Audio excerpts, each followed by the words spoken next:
What's up, yo? Mike Burkett with Licks That Kill. In the last video, we talked about a couple of power chords, we talked about where to find them, and we talked about a bar chord shape that we wanted to associate with a guitar lick.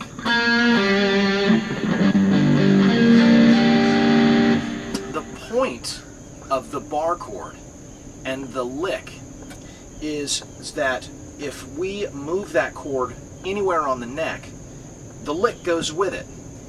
The guitar lick itself is the two middle notes out of that minor chord shape that we were playing. And so by doing this, this allows us to take the guitar lick to any key because we're associating it with a chord shape. So we're going to extend that out just a little bit more. We are actually going to add one more lick in association with the shape that we talked about before, that minor chord shape. We've got the two middle notes. And now we're going to add, in this case, on our G minor chord, if you go to the 6th fret on the second string counting up from the bottom, the B string, we're going to grab that note, 6th fret, and we're going to bend it. Here is the trick. When you're first learning to bend, it takes some time to get used to. Try to use more than one finger.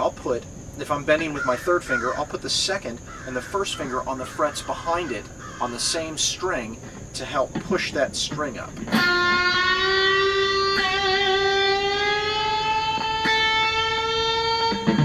Cool. The sound you're after, the bent sound, should sound like 2 frets higher than the fret you're on. So for example, if we're on the 6th fret and we're going to do this bend, we want our bend to sound like the note at the 8th fret.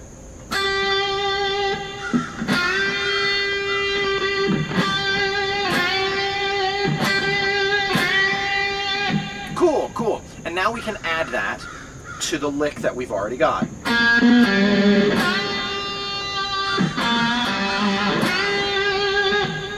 So if we were playing the G,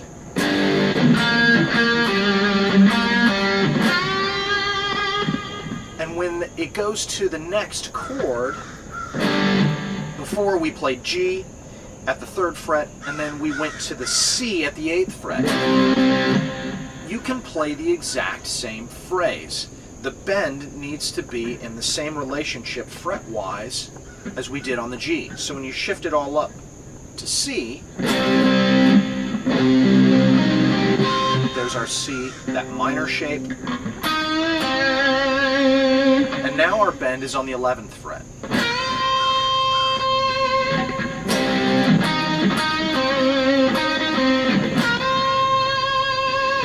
Cool, cool, cool, cool, cool. All right, so here's the whole thing. We've added a bend to it. Let me go ahead and play through it.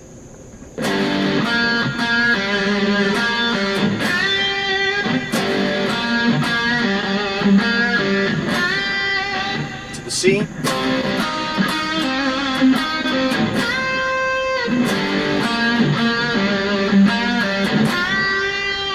To the D.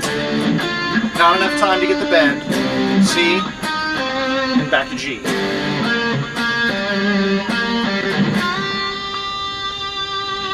Cool, very, very cool. So now we've got another lick that we can add to the one that we had prior to. We have this, and now we have a bend. And don't forget, you can end the whole thing with that, in this case, 3, 4, 5 on the 5th string. Awesome. Join us again. We're going to do another lick, one that's a little more complicated, but same thing. The intent here is to associate our licks with a chord shape so that we can move it to other keys. Now we can take it all over the neck and it doesn't matter.